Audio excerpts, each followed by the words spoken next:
Buenos días, queridos oyentes. De nuevo, un programa de historia en clave de historia para profundizar en lo que es la historia de España en el siglo XIX. Nos ha parecido muy importante dar a conocer la biografía de personajes que tuvieron un papel muy importante, en este caso de consortes reales. ¿Y quién mejor para ello? Para hablar de ello que nuestra invitada, la doctora Cristina Barreiro. Bienvenida, Cristina, y quiero agradecerte de nuevo tu ayuda y tu presencia en este programa. Muchísimas gracias por invitarme. Yo sabéis que estoy encantada de acompañaros, de estar con vosotros, así que no hay nada que agradecer. Solo esperemos que quien nos esté viendo y escuchando pase y aprenda y pasen un rato agradable con nosotras hoy. Porque Cristina, la profesora Barreiro, ya estuvo con nosotros en otro programa que nos deleitó sobre un personaje como Isabel II. Y ahora pues nos va a hablar de la que fue regente, fue esposa de Alfonso XII, María Cristina de Habsburgo-Lorena. Pero antes, bueno, recordaros un poco el riquísimo currículum de nuestra invitada, porque ella es doctora en periodismo y es profesora en la Universidad San Pablo CEU. Ella tiene muchísimas publicaciones y sobre todo se ha dedicado pues a lo que son las biografías de la realeza. Tiene también estudios sobre la Segunda República y estudios también sobre la historia de la prensa. Entre sus libros recientes, pues tenemos el libro de Consortes Reales, que está publicado por La Esfera de los Libros en el 2023, y el último libro que a mí me parece interesantísimo y estoy deseando leerlo, se llama Beatriz de Sajonia-Cosburgo. Beatriz de Sajonia-Cosburgo, una princesa victoriana en España. También está editada por la Esfera de los Libros. Entonces, bueno, pues os animo a que os hagáis con esos dos libros tan interesantes. Hoy día, hoy en este momento, vamos a empezar a recordar un poco la persona y el papel que la reina, la regente María Cristina de Habsburgo-Lorena tuvo en la España de la Restauración. Recordando un poco, es la segunda esposa de Alfonso XII, que al quedar viudo, pues se casa con esta princesa y nos va a contar dónde nace María Cristina de Habsburgo y cuéntanos un poco sobre el contexto en el que ella nace. Bueno, estamos ante un personaje fabuloso, una mujer apasionante por su personalidad, por lo que le va a ocurrir a lo largo de su vida y una mujer a la que a lo mejor España no ha tenido la consideración que deba atribuírsele, porque yo creo que, y no quiero exagerar, que estamos quizá ante una de las mejores mujeres de Estado que hemos tenido en nuestro país y quizá de la Europa de ese momento. Mira, María Cristina nace en una localidad del entonces Imperio Austrohúngaro, pero que hoy pertenecería a lo que es la República Checa, ¿no? Ella nace en el año 1858, cuando nos movemos todavía en el Imperio Danubiano, en el imperio de Francisco José, su tío en segundo grado, y de Sisi, Isabel de Baviera, ¿no? Entonces, bueno, ese es el marco contextual, el del imperio de los Habsburgo, ese territorio pues ecléctico, un crisol, ¿no? de culturas, de nacionalidades, pero todavía en el momento de su nacimiento uno de los más grandes imperios europeos por su fuerza política, por su cultura, por su tradición y por incuestionablemente la ascendencia que los Habsburgo tenían en la historia de Europa y, bueno, incluso en la historia de nuestro pasado imperial, en la historia española también, ¿no? Entonces, no olvidemos que María Cristina fue una mujer, además, formada en el sentido de la responsabilidad de los Habsburgo. Y eso va a estar marcándola durante toda su trayectoria. Cuando es más joven, cuando ya llega a España, cuando es la esposa de Alfonso XII y sobre todo en el largo trayecto en el que ella va a ejercer la regencia y posteriormente ya cuando se convierte en reina madre. Una Ella mujer que... sí, perdona, ella es hija de Isabel, archiduquesa de Austria, ¿no? Sí, es hija de una mujer guapísima, la archiduquesa de Austria, que a su vez ya era viuda. ¿Eh? Su madre había estado casada anteriormente y aportaba una hija al matrimonio, María Teresa, futura esposa de Luis III de Baviera. Y el segundo matrimonio de su madre con el archiduque Carlos Fernando de Austria, pues van a tener cuatro hijos en total. Tres chicos, ¿eh? Tres chicos que son Federico, Carlos Esteban y Eugenio, los tres dedicados a la vida militar, y la única niña es ella. La única niña es María Cristina de Habsburgo. Tiene a lo largo de su vida una relación estupenda con sus hermanos y los vamos a ver en Madrid y en España en muchas ocasiones porque vinieron a verla muchas veces. Tendrán también un papel destacado en la Gran Guerra durante la Primera Guerra Mundial como archiduques que eran entonces del Imperio Austrohúngaro. Lo cierto es que ellos desde el principio, no sé si he leído que vivieron apartado de lo que era la corte vienesa. Vivieron, Sí, sí, no es un apartados directamente, sino que en esa complejidad del imperio austrohúngaro, la rama, vamos a decir, de su familia, pues tenía unas ciertas inquietudes, vamos a decir, no en ningún caso nacionalistas, ¿no? Pero bueno, respetando esa pluralidad de lo que entonces componía, formaba parte del imperio. Ella va a recibir una educación fuertemente católica, algo que va a mantener durante toda su vida, ese profundo catolicismo. Una chica que va a recibir también formación en música, sobre todo de parte de su madre, por parte de su madre, en historia y en filosofía. No es que vivieran apartadas del mundo del imperio, ¿no? Con la capital en Viena. Es que el imperio era muy plural y entonces teníamos Praga, por un lado, que es el núcleo, en el que, bueno, María Cristina, sus hermanos van a desarrollar su vida más o menos cortesana, pero también está Viena. Y también estaba la segunda gran capital del Imperio Austrohúngaro, que era Budapest, ¿no? Que era Hungría. Entonces, esos serían los tres grandes núcleos que conforman pues, esos primeros años de la vida de María Cristina, que solo se pueden entender en esa complejidad de lo que significaba eso que se ha definido, ¿no? Como el mundo de ayer, el imperio danubiano, pero tenían vínculos directos, directísimos con el emperador Francisco José, aunque ellos eran de ascendencia húngara y moldava como miembros que eran de la casa Habsburgo-Lorena. lo cierto es que recibe una educación esmerada, ¿no? Lo acabas de decir, ella tocaba el piano, ¿no? Y luego dominaba varios idiomas, por lo visto. Es que era una mujer cultísima. El amor a la música viene a través de su madre, era una grandísima aficionada a Johann Brahms, a la historia, a la filosofía y hablaba pues un montón de idiomas. Los propios del imperio, aprendió perfectamente el francés, pero curiosamente el español lo aprendió porque puso mucho empeño, pero ella jamás dejó de tener ese acento fuertemente alemán que la caracterizaba. Sus cuñadas, las hermanas de Alfonso XII, cuando ella llegue ya a España, incidirán muchísimo, ¿no? En la perseverancia, en la fuerza de carácter y en la voluntad de María Cristina por aprender nuestra lengua, por aprender nuestro idioma, pero con cierta hilaridad, ¿no? Decían, pero nunca perderá su acento alemán, ¿no? Llama la, Era incuestionablemente un Habsburgo.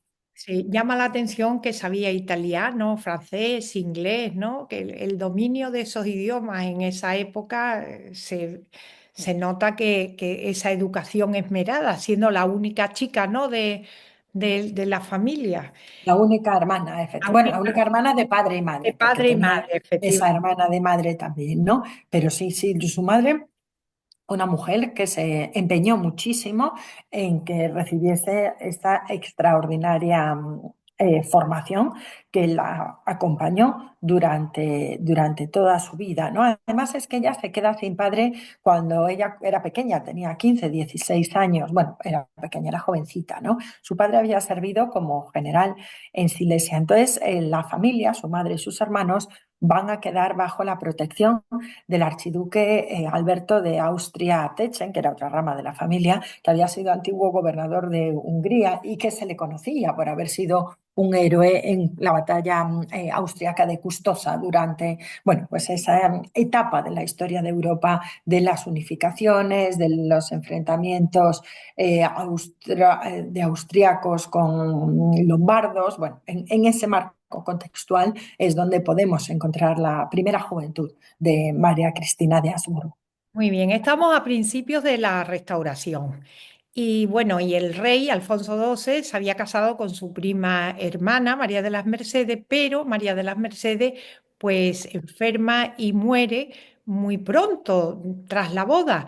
Y entonces se plantea muy pronto, ¿verdad? Se plantea el segundo matrimonio del rey Alfonso XII. En un momento es que, queridos oyentes, recordad que estamos en la Restauración y que España pues está lidiando, ¿no? Con una guerra carlista, en la guerra de Cuba también, ¿no?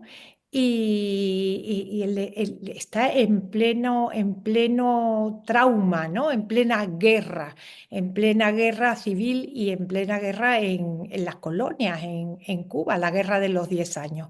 Y se plantea buscar una mujer, una esposa para el rey. Cuéntanos un poco, porque fue Cánovas del Castillo, ¿no? El Vamos a encargado. decir que Cánovas es un poco el casamentero Eh, en toda esta historia. Alfonso XII es el hijo de Isabel II, es el único hijo varón de Isabel II y había vuelto a España convertido en rey, había vuelto a España como soberano en el año 1875, justo después de un periodo muy convulso, como fue el llamado sexenio democrático, sexenio revolucionario, que como bien dices está marcado por una guerra carlista, por una guerra en Cuba, por todo el conflicto que supuso también el problema cantonal. Personal. Entonces, eh, en esa España primigenia de la Restauración, en esa España en la que la monarquía ejerce o trata de ejercer, así lo establece la Constitución canovista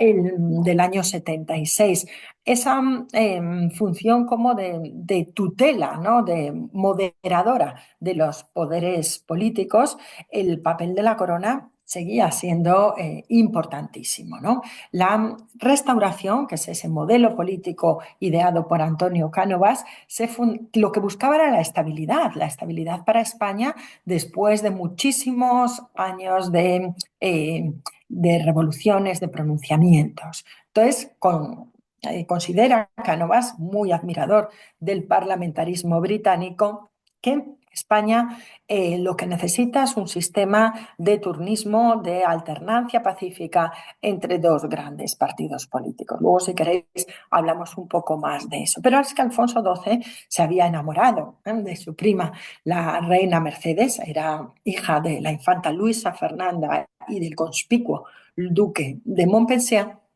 pero o fue una unión por amor, o al menos así nos ha contado la leyenda, ¿no? Donde vas, Alfonso XII, donde vas triste de ti.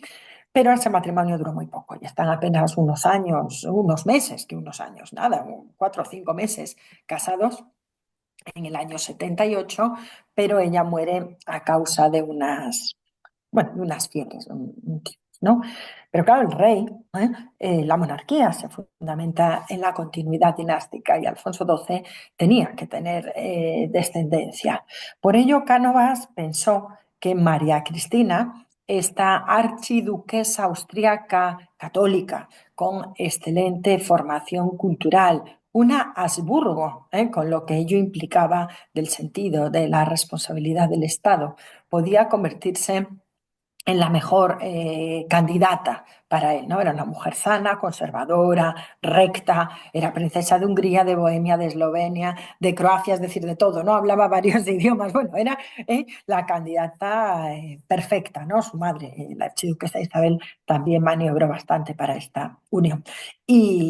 Bueno, pues se acordó el matrimonio, quizá inicialmente con cierta desgana por parte de Alfonso XII, no porque siguiese tan enamorado de Mercedes, sino porque quizás María Cristina de formato no satisfacía en exceso lo que eran, bueno, pues los gustos del rey Alfonso XII, ¿no? Y al principio pues no se conocen y María Cristina llega a España en un clima pues de bueno, pues donde parecía que era el recambio, ¿no? Y de hecho lo era el recambio para la llorada Mercedes. Me parecía que el recuerdo de Mercedes nunca iba a conseguir o a lograr borrarse. Se encontraron en Francia por primera vez, en la frontera, en Arcachón, bueno, pues a partir de ahí ya se casan, en noviembre del 79, la Basílica de Atocha, Lo y visto, perdona, comienza. perdona, Cristina, por lo visto a ella le encantó Alfonso XII. Pues a ella le gustó mucho. Sí, ella, bueno, es que Alfonso XII tenía cierta postura, ¿eh? Estancia, No sí, era, no era un hombre muy alto, sí. pero bueno, bueno, pues tenía cierto, no voy a decir sano, porque Alfonso XII tenía desde niño esa tuberculosis que terminará con él, ¿no? Pero joven, bueno, pues sí, ella pues tenía esa ilusión, ¿no? No, como he dicho, no quizá inicialmente tan correspondida No fue por correcto. parte, por Sí, parte del rey. sí, muy bien. Bueno, lo cierto es que se encuentran en Alcochón, en esa localidad francesa, y llegan a España y ya se prepara el matrimonio. ¿Dónde Sí se es. Ellas se casan en la Real Basílica de Atocha, en Madrid. Bueno, pues fue una boda en la que la todavía archiduquesa, ¿no? Atravesó la nave central del templo vestida con un traje blanco de raso y ya con las flores del lis, ¿no? Ese emblema de los Borbones bordados en su traje. La Cristina no era una mujer guapa, ¿eh? Tenía el rostro típico de los Habsburgo, pero sí tenía muy buen tipo, tenía muy buen porte, ¿no? Y ahí, claro, Alfonso, pues vestido de capitán general, pues parecía bueno, pues que podía ser una unión positiva, positiva para los españoles.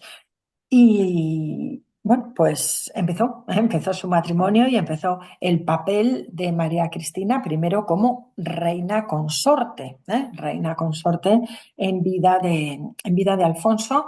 En ese periodo, fíjate que estamos en el año 79, terminando el año 79, ¿no? Donde se está poniendo en rodaje ese modelo político de la restauración, pivotado, fundamentado sobre dos grandes partidos dinásticos, el Partido Conservador del propio Cánovas, el Partido Liberal Fusionista de Sagasta, el protagonista sin duda con Alfonso XII, ya no tanto con María Cristina, y eso es algo curioso, pero sí con Alfonso XII va a ser Cánovas. Se acaba de aprobar también esa constitución del año 76, la constitución que hasta el día de hoy mayor vigencia ha tenido en nuestro país, la que más años ha estado vigente. Es verdad que es un texto que dice pocas cosas, pero las que dice permiten articular y permiten engrasar, ese sistema.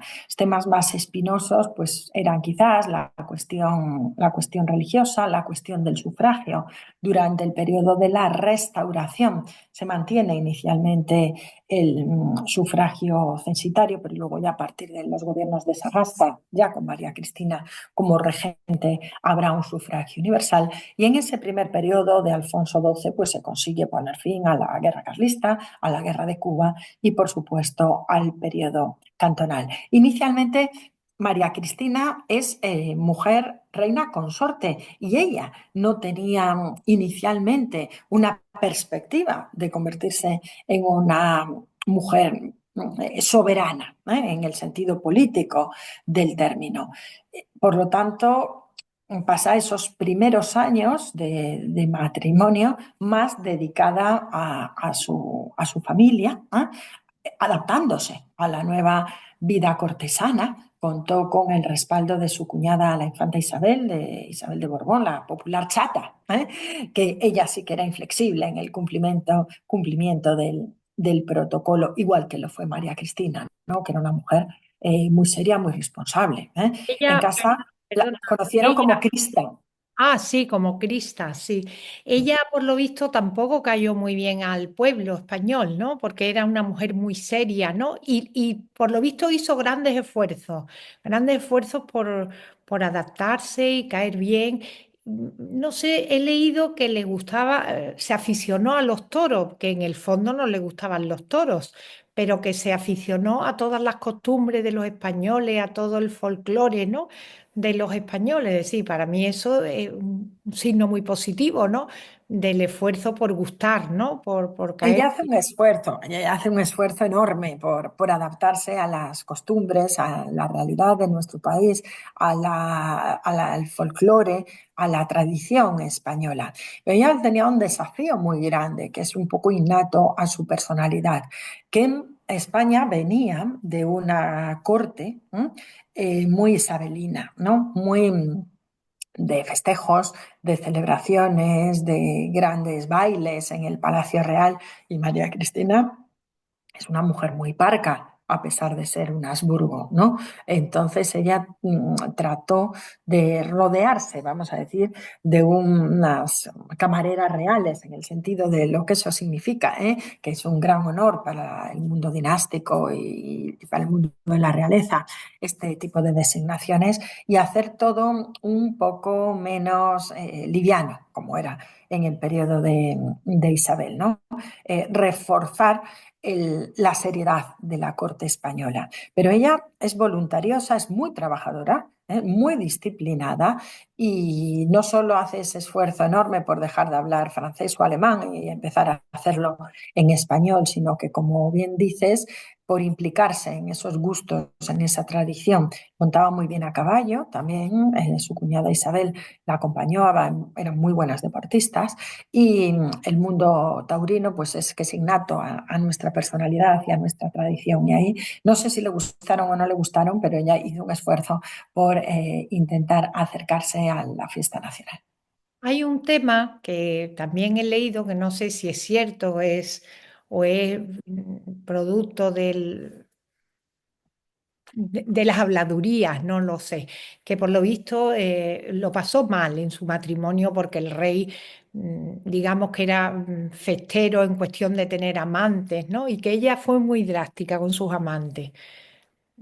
Está Bueno, documentado, algo, ¿eh? algo de eso hay. Hay grandes Sí, biografías sobre sí. María Cristina y muy, muy académicas, ¿no? A mí me gusta mucho la de mi buen compañero Ricardo Mateo, Sainz de Medrano, que tiene un trabajo fantástico y súper documentado sobre María Cristina de Habsburgo. Alfonso XII, bueno, mantenía amistades masculinas, femeninas, perdón, más allá de su más allá, de lo que era la vida con María Cristina, ¿no?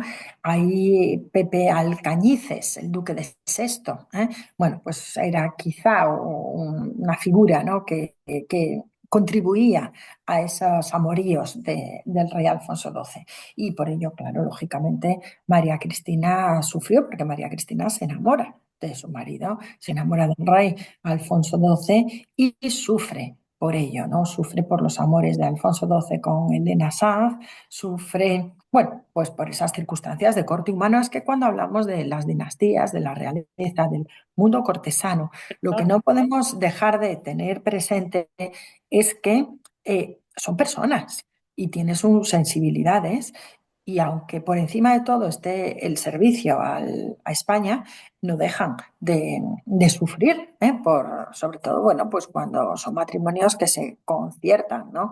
De este modo que estamos viendo. Pero sí, María Cristina fue una sufridora a lo largo de su vida. Lo fue en su matrimonio, lo fue, como ahora veremos también, por las circunstancias no, de su propia familia, de sus hijas, ¿no? Ellos tienen dos hijas, Hija, ¿m? sí.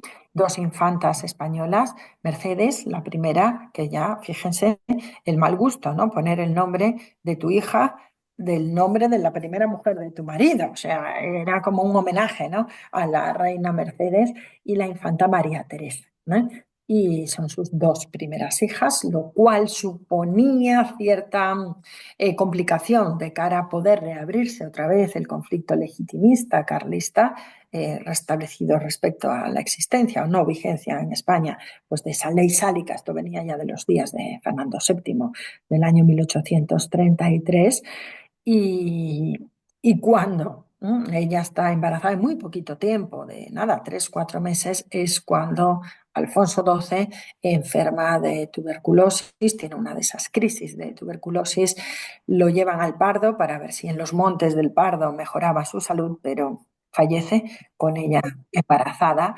Y esto, bueno, fue una situación muy complicada para la política española, con una situación de modelo político que estaba empezando a engrasarse. Estamos hablando del año 85, y una regente, bueno, una reina viuda antes de ser regente, extranjera, embarazada, y en quien había inicialmente muy poca confianza. Luego sorprendió positivamente a todos los españoles. Ella se rodea, cuando ella se ve viuda, que se ve viuda, ella se rodea de una camarilla especial, se apoya en algún político especial para emprender ese camino de regente, porque claro, el papel de regente lo tiene que hacer hasta la mayoría de edad de su hijo, ¿no? Bueno, no te Bueno, quiero... primero Primero, esperar a ver si era sí, niño o niña. efectivamente, Ese efectivamente. fue el primer reto, sacar adelante el embarazo y ver si nacía. No eran los días como hoy, ¿eh? No sabían si era niño o niña. Y nació, pues, eso que se dijo, ¿no? La menor cantidad de rey posible, pero tenemos rey, ¿eh? Porque nació un niño que desde el momento de su nacimiento, en mayo del año 86, es ya rey de España, Alfonso XIII, ¿no? Una vez nace el niño, ya se establece, bueno, la regencia es consecuencia de unos acuerdos que se habían tomado previamente en el Pardo, ¿no? Esos acuerdos del Pardo, ese compromiso entre Cánovas y Sagasta a mantener el modelo político de la Restauración. Y a partir de ahí, lo curioso es que María Cristina, tan conservadora, tan Habsburgo, una mujer de regios principios y recta en su conducta, siempre fue recta en su conducta, en quien más se apoya es en Sagasta, no va a ser en Cánovas, es en un veterano líder revolucionario, porque es que Sagasta venía de la Gloriosa. Sagasta había participado en la Gloriosa, pero después se amolda al modelo de la Restauración, es uno de los pilares fundamentales de la Restauración, y encaja muy bien con María Cristina. De hecho, la mayor parte de los gobiernos de la regencia de María Cristina, desde el año 85 hasta la mayoría de edad del rey en mayo del año 1902, va a ser Sagasta, este viejo, y no lo digo en el sentido de edad, sino veterano líder revolucionario, que va a ser quien pilota en la regencia de María Cristina. No es que Cánovas quede al margen, pero sí que el protagonismo lo va a tener Mercedes Mateo Sagasta, los liberales, el liberalismo fusionista. Pensemos también una cosa, que entre un liberal y un conservador del XIX o de principios del siglo XX hay matices, no hay mucha mayor diferencia, ¿no? Son profundamente monárquicos, la monarquía es el pilar que sustenta, como dije antes, que se convierte en ese órgano que tutela el cambio político, ¿no? Y hay otras fuerzas de oposición que no son monárquicas, pero Sagasta está firmemente comprometido con la monarquía y, por supuesto, con la regente. Con él se aprobará durante su parlamento gobierno largo el sufragio universal, solo masculino. Es decir, que son unos años muy interesantes. La regencia de María Cristina también tiene mucho que ver con el desarrollo de los regionalismos periféricos, de cierto catalanismo, del nacimiento del nacionalismo vasco, incluso en mi tierra, en Galicia, de cierto regionalismo gallego también, ¿no? Y asociamos también la regencia de María Cristina a dos elementos negativos, dentro de que yo considero que la regencia es un periodo muy positivo. Uno es el anarquismo, la violencia anarquista, que, ojo, no es un proceso exclusivamente español, ¿eh? Son años en toda Europa de corrientes revolucionarias eh, enormes, ¿no? De una virulencia revolucionaria que voy a contar del caso de la Rusia de los zares, ¿no? Donde pues zares que morían en atentados anarquistas, o aquí en Europa. Bueno, el propio Cánovas muere en un atentado anarquista, el rey de Italia muere en Monza en un atentado anarquista, la propia Sisi, Isabel de Baviera, muere como consecuencia de un atentado y la lista sería interminable, ¿no? Pero el periodo de la regencia de María Cristina está muy marcado por esa violencia de corte ácrata. Pensemos en el Liceo de Barcelona. La burguesía es otro elemento coyuntural de la regencia de María Cristina. Eso como elemento negativo, y como elemento negativo también la pérdida de las últimas colonias españolas, Cuba y Puerto Rico, el desastre del año 98. Ella tuvo que jurar la Constitución, claro, la Constitución la tuvo que jurar como regente, ¿no? En, Y hay un en cuadro además el- precioso en el que se ve a Cánovas y Sagasta sosteniendo la Constitución y ella vestida de negro, de luto, con sus dos niñas a los lados, embarazada, aunque no se le nota mucho, no se aprecia en la pintura, el embarazo, pues jurando la Constitución. Claro, ella es depositaria, ¿no? De ese poder soberano que ejerce en nombre de su hijo durante la minoría de edad de este niño, Alfonso XIII. Pero ella fue una madre muy entregada, ¿eh? Además, como era tan disciplinada, ella despachaba los asuntos políticos por la mañana. Todo eso está documentado, hay un montón de cartas, muchas de ellas en el Palacio Real, otras de su correspondencia personal. Ella, muy madrugadora, despacha asuntos de gobierno con Sagasta fundamentalmente. Después se ocupaba de sus hijos, daba muchos paseos con sus hijas y su hijo, y, y nunca les desatendió, pero nunca desatendió tampoco sus labores de Estado. Ella se preocupó de que su hijo, el futuro rey, tuviera una educación mm, preparada. O sea, el rey estudió en el extranjero, como hizo Alfonso XII, estuvo en escuelas militares. ¿Se preocupó ella de eso? Ella sí se preocupa de la formación de sus hijas y, por supuesto, de su hijo. Lo que pasa es que Alfonso XIII, eh, no sé cómo explicarlo de una manera que no quede mal, fue un niño muy consentido. ¿Por qué? Porque Alfonso XIII nace en una corte femenina. Estaba rodeado de mujeres. Eso que doña Emilia Pardo Bazán describe con un término que a mí me parece acertadísimo, que es un gineceo, ¿no? Él vivía con su madre, con sus dos hermanas, con su tía la infanta Isabel, con su tía la infanta Eulalia cada vez que venía y aparecía por España, con su tía la infanta Paz, siempre rodeado de mujeres. Tenía relación con sus primos, ¿no? Tenía relación con Alfonso de Orleans, tenía relación un poquito más adelante con Nando, con Fernando de Baviera, pero es un chico súper consentido, ¿eh? Entonces le dejaban hacer de todo, sobre todo la chata, su madrina, la infanta Isabel, ¿no? Y, y eso yo creo que afectó negativamente en el carácter de Alfonso XIII, que era un hombre más extrovertido, de carácter menos preparado políticamente que su madre. Y a pesar de esa imagen que tenemos de un Alfonso pues muy festivo, un Alfonso tuvo a lo largo de su vida unas depresiones muy fuertes también.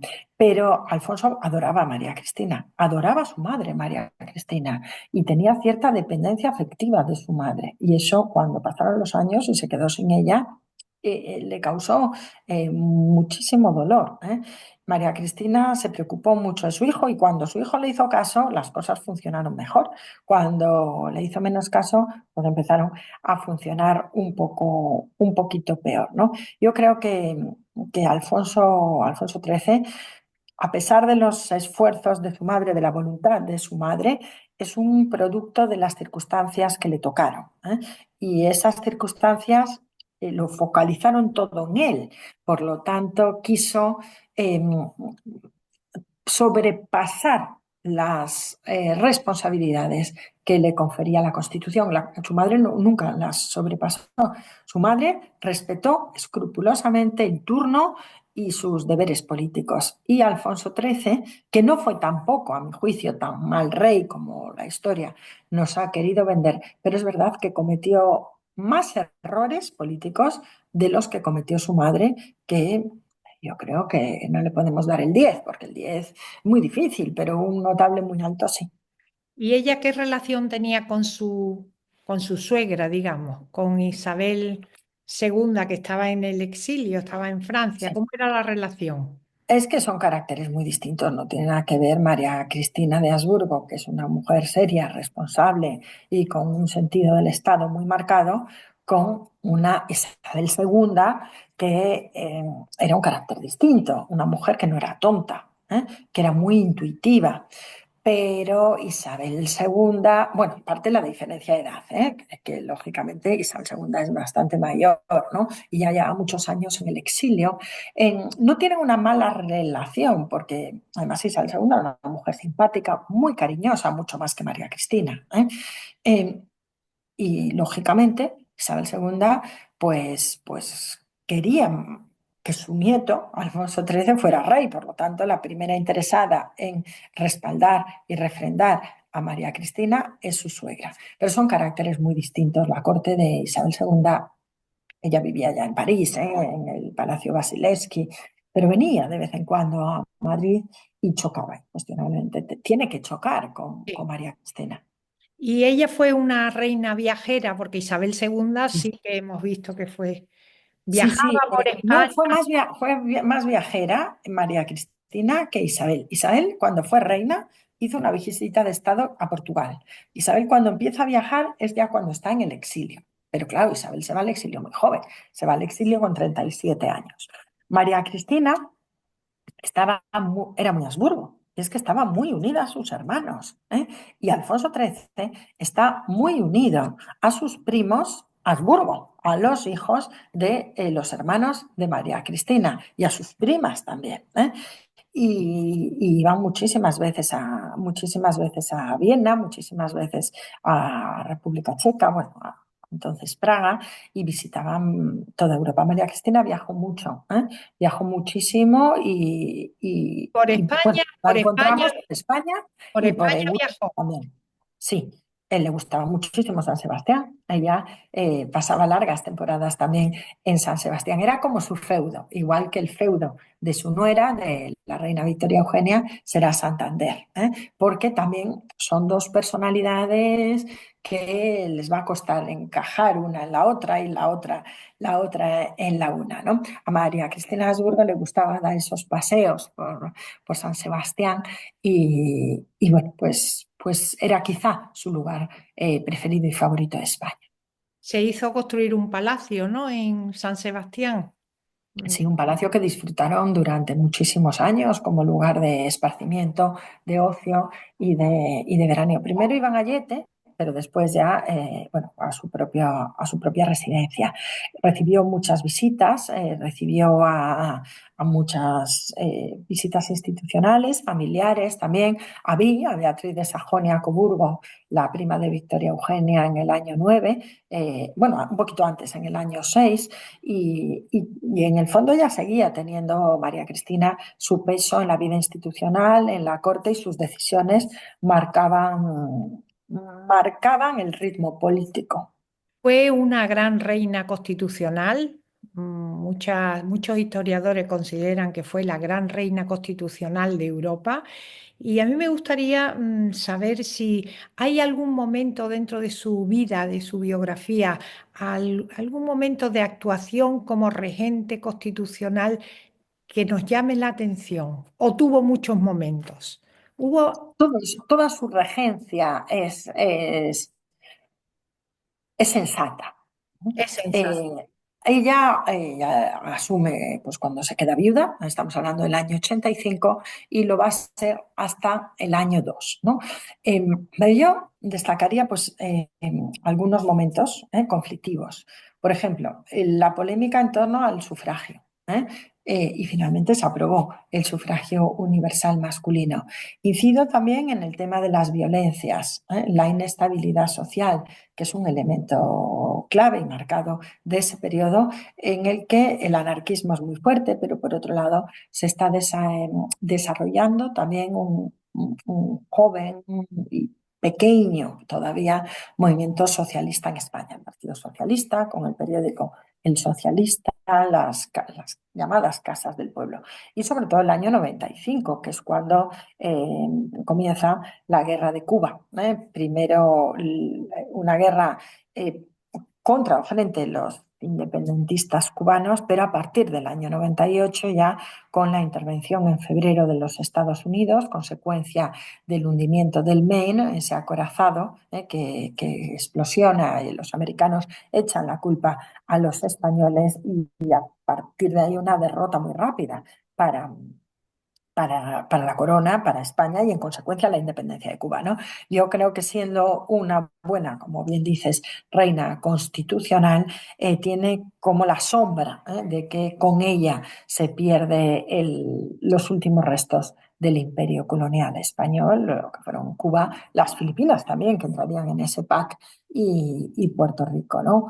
Partir de ahí, pues a partir de ahí es que España entra en esa crisis de fin de siglo, entra en depresión, entra en esa generación del 98 que llora mucho por España, ¿no? Que España ha dejado de ser un imperio. Es que pensemos que el siglo XIX es un siglo de guerras continuas, pero la debacle no es con Isabel II, con María Cristina. La debacle se había producido con Fernando VII, que es cuando perdemos el grueso de nuestro imperio colonial, ¿no? Los virreinatos, Nueva España, Nueva Granada, el Río de la Plata y el virreinato del Perú, con María Cristina. Son esos últimos restos del imperio. Pero ojo, el contexto europeo es distinto, porque a finales del siglo XIX estamos en el periodo victoriano, en la época del imperialismo, cuando Inglaterra o Reino Unido o el imperio británico es el mayor imperio del mundo, cuando la Francia de la Tercera República es el segundo imperio del mundo.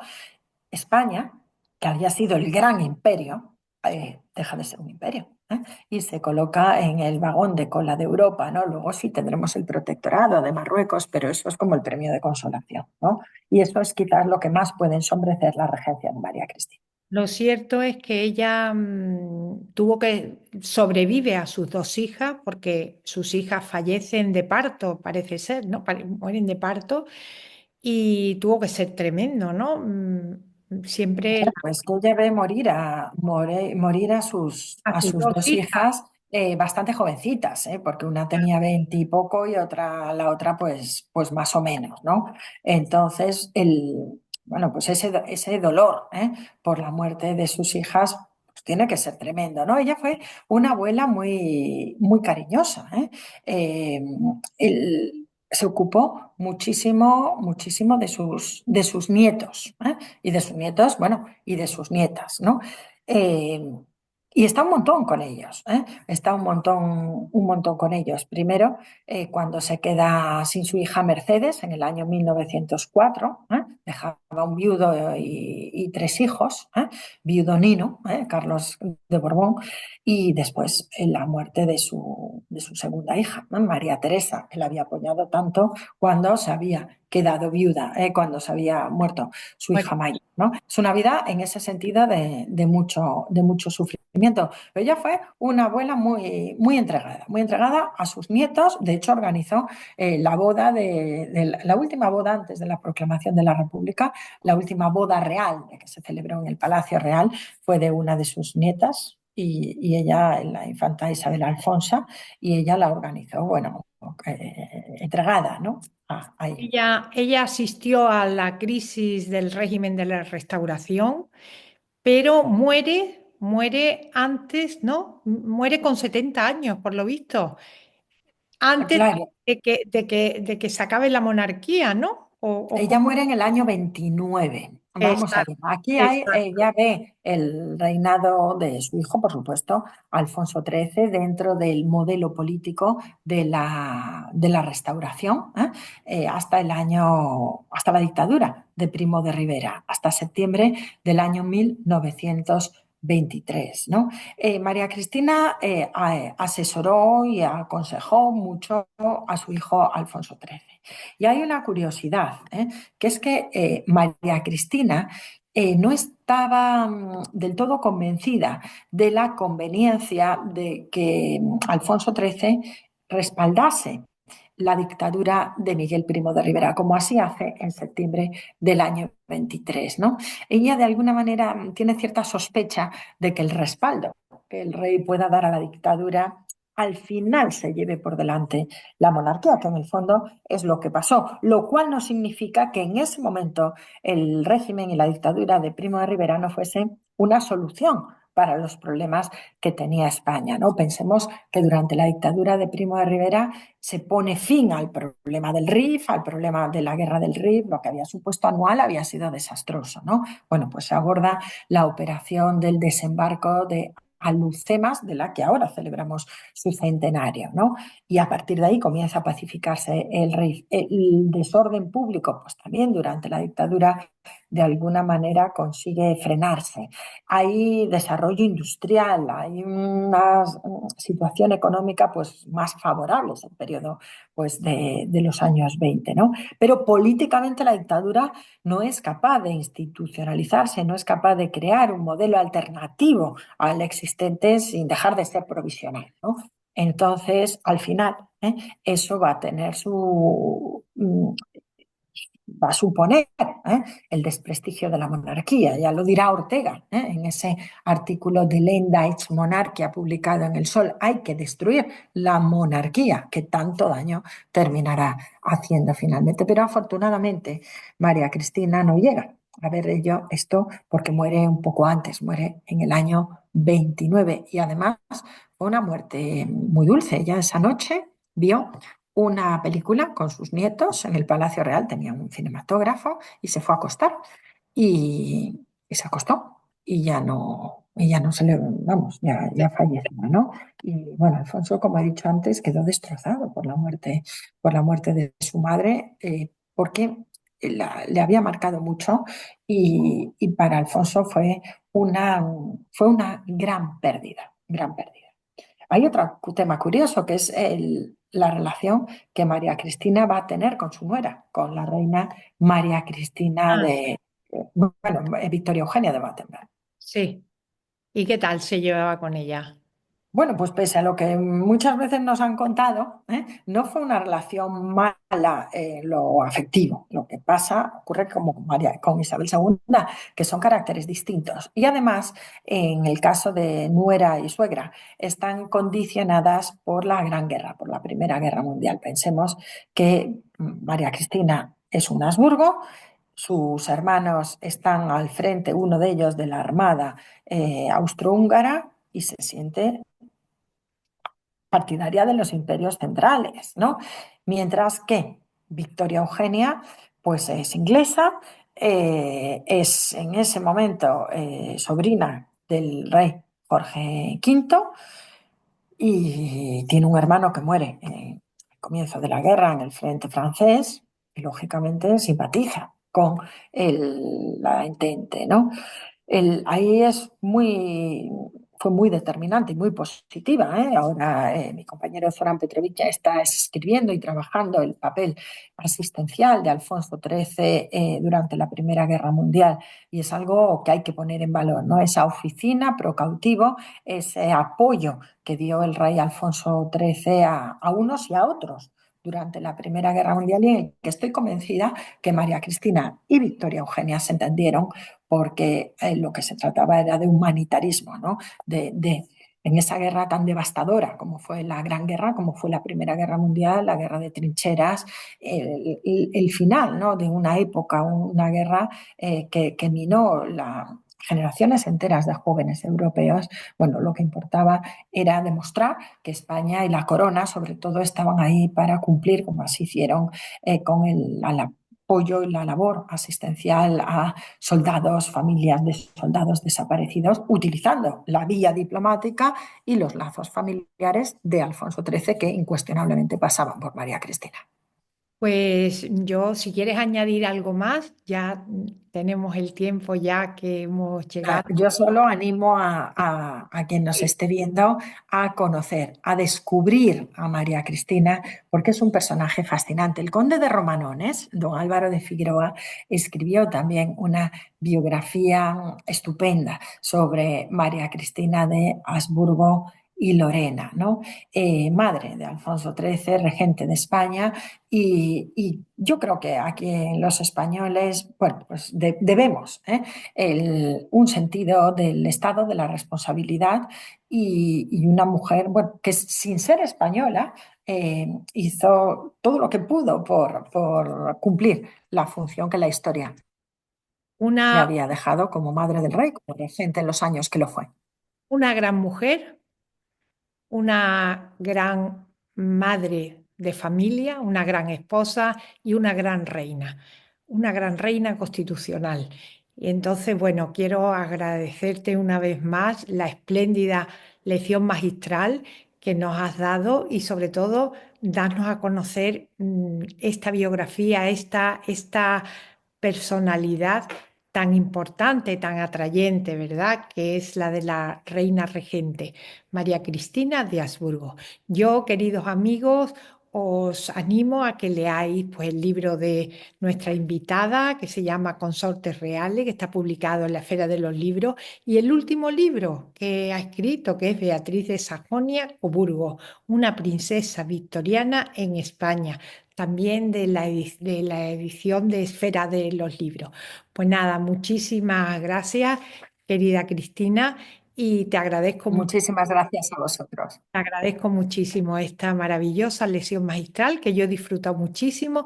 Queridos oyentes, espero que hayáis disfrutado tanto como yo y os espero el próximo domingo en otro programa, conocer la historia de España en clave de historia. Buenas tardes a todos, feliz domingo.